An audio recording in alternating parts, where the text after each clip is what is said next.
লিঙ্কটা তো 40 মিনিটে 250 ওয়াট তো অনেক টাইম। তো এখন আমি বলবো যে যেভাবে আছে সেভাবে চলুক আপনাদের।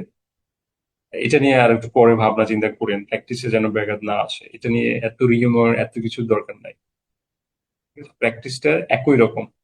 আপনি ইংলিশ থেকে সলভ করে কম্পিউটারে দিতে পারবেন, কোনো সমস্যা নাই। ঠিক আছে, বাট এটা মাথায় রাখবেন, যদি পারেন আগে দিয়ে ফেলেন। যদি পসিবল হয় উইদিন শর্ট টাইম এক্সাম দিয়ে ফেলা ভালো আর কি, যদি প্রিপারেশন ভালো থাকে। আর যাদের একটু লং টাইম প্ল্যান তাহলে তারা চিন্তা করবেন যে এখন থেকে রাইটিংটা প্র্যাকটিস করার ক্ষেত্রে একটু টাইপিং এ প্র্যাকটিস করা ভালো হবে। আর অন্যগুলোর অত দরকার নাই। ঠিক আছে, আর কম্পিউটারে প্র্যাকটিস করবেন, এটা ভালো। আমি স্ক্রিনে পড়াচ্ছি, ইটস বেটার আই থিঙ্ক। তো কোশ্চেনটা ছিল আপনার যে 27 জুলাই থেকে বলতেছে যে ইউকিউবিআই সিডি হবে, মানে কম্পিউটার বেসড হবে। তাহলে ইউকিউবিআই বলছে, অন্য কিছু বলে না। আইএলস এর কয়েকটা ফরম্যাট আছে, যেমন ইউকিউবিআই আছে, স্ট্যান্ডার্ড আইএলস আছে। সো ইউকিউবিআইটা সাধারণত ইউকের জন্য, মানে ইউকে যারা যাবে, ইউকে যারা যেতে চায় তাদের জন্য এই এক্সামটা ম্যান্ডেটরি, মানে এই ফরম্যাটে। এই দুটোই সেম, জাস্ট অথরিটিটা মানে ইউকেবিএটা হয় কি, ইউকে থেকে মনিটরিং করা হয়। ইউকে থেকে ধরেন হয়তো বা একটা ক্যামেরা থাকবে সামনে, বা ইউকে থেকে তাদের মনিটরিং সিস্টেমটা ইউকে থেকে। তারা মনে করে যে ইউকে থেকে মনিটরিং সিস্টেমটা হইলে ভালো, এবং এটার জন্য ফি এক্সট্রা আপনার কিছু টাকা বাড়তে নিবে। দেখবেন আপনি স্ট্যান্ডার্ড আইএল যখন দিচ্ছেন সেটার ফি কম, আবার ইউকেবিএ দিচ্ছেন ফি বেশি, কোশ্চেন একই। মানে আপনি সেম কোশ্চেন পাবেন, একই ধরনের কোশ্চেন দেখবেন চলে আসছে, কোনো চেঞ্জ নাই, কিছু নাই, একই প্র্যাকটিস, একই কোশ্চেন, একই সবকিছু, বাট ওই মনিটরিং সিস্টেমটা ইউকে থেকে। আর এখানে যেটা হয়, যেটা স্ট্যান্ডার্ড আইএল, সেটা আসলে এখান থেকে মনিটরিং করা হয়, বা এখানে যারা এক্সপার্টরা আছে, ক্যামব্রিজ অথরাইজ বা যারা আছে তারা।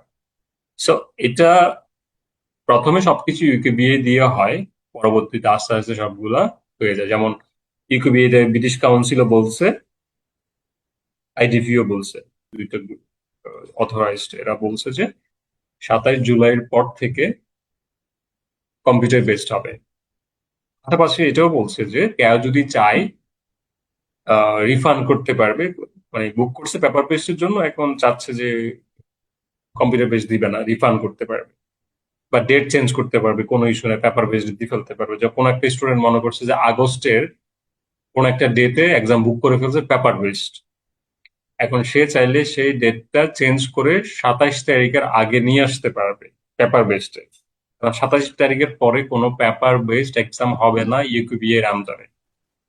ঠিক আছে, সেই স্টুডেন্টরা এনরোল করছিল ধরেন, বা রেজিস্ট্রেশন করছিল, ইউকেবিআই দিবে। কারণ ইউকে ইউনিভার্সিটি বলেই দিছে তোমাকে ইউকেবিআই আইএলস সার্টিফিকেটটা দিতে হবে, ইউকের ইউনিভার্সিটি গুলা, এটা বলাই থাকে। ঠিক আছে, এবং অন্য অন্য দেশের ক্ষেত্রে এটা আবার অ্যাপ্লিকেবল না। ধরেন আপনি ইউএসএ, কানাডা, অস্ট্রেলিয়া বা আরো কান্ট্রি যেগুলো আছে, ওগুলোর ক্ষেত্রে কিন্তু আসলে এগুলো খুব একটা ম্যাটার করে না, যে ইউকেবিএ দিচ্ছেন না, স্ট্যান্ডার্ড আইএলস এর সার্টিফিকেট হইলে হয়েছে, বা আইএলস আপনি দিলেই হয়েছে। সেটা হচ্ছে নাম্বার ওয়ান। ইউকেবিএ নিয়ে গেল। ইউকেবিএ শুধুমাত্র ইউকের জন্য, এবং ইউকে আপনি যেতে চাইলে ইউকেবিএ দিতেই হবে, ম্যান্ডেটরি। আপনি জিটি দিতে পারেন, একাডেমিক দিতে পারেন, up to you. UKBA, GT, academic both same. ঠিক আছে, ফরম্যাটটা সেম, একাডেমিকের জন্য একাডেমিক কোশ্চেন আসবে, জিটির জন্য জিটির কোশ্চেন আসবে, যে ফরম্যাট আছে ওইটা।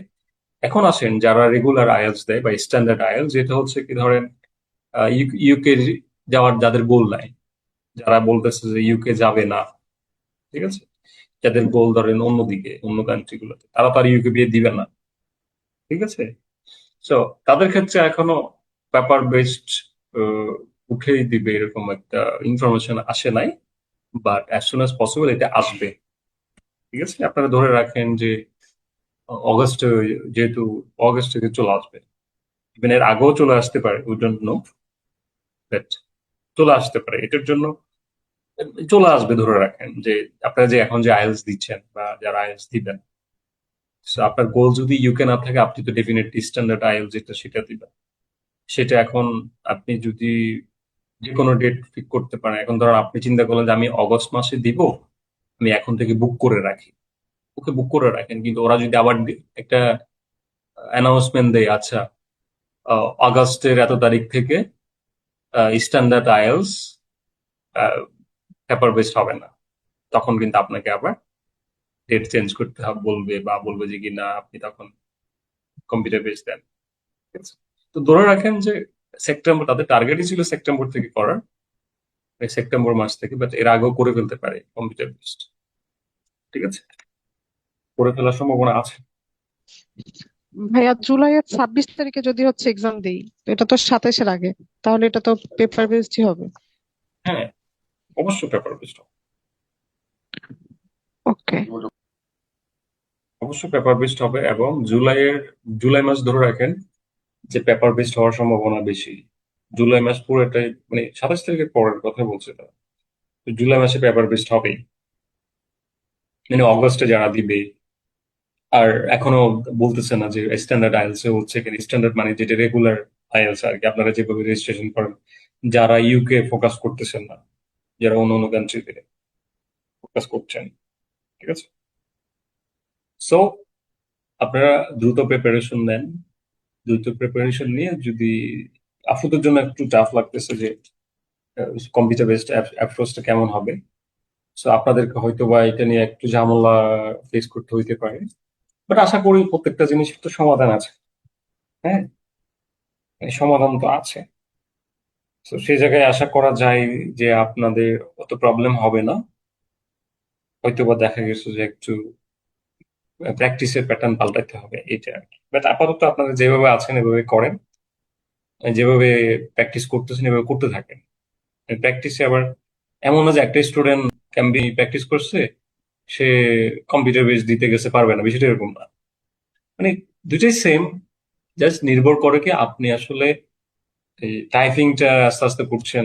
এরকম না যে অনেক দ্রুত টাইপ করতে হবে, বিষয়টা এরকম না। অনেকে আছে যে কি আহ, দেখা গেছে 2 মিনিটে লিখে ফেলতেছে 100 ওয়ার্ডস, 5 মিনিটে সে 250 ওয়ার্ড লিখে ফেলছে, এরকম অনেকে আছে।